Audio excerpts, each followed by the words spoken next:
तुम्हें तो ऐसी भयानक मौत दूंगा कि तुम्हारी लाश के पास डरकर पाकिस्तान के चील कौवे भी नहीं आएंगे। मौत के सौदागरों को मौत की धमकी देता है।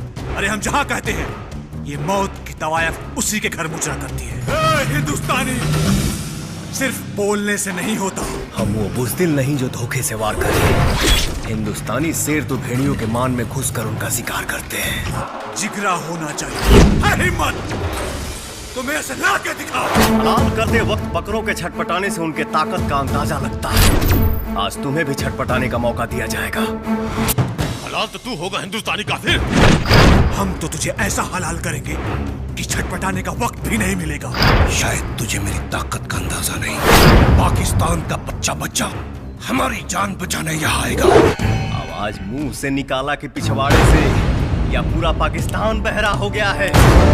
आज दुनिया के सामने तुम अपने गुनाहों को कबूलोगे। उसके बाद मैं तुम्हें ऐसी मौत दूंगा कि तुम्हारी मौत को लाइव देख के जिहाद जिहाद के नाम पर उछलने वालों की रूह कांप जाएगी।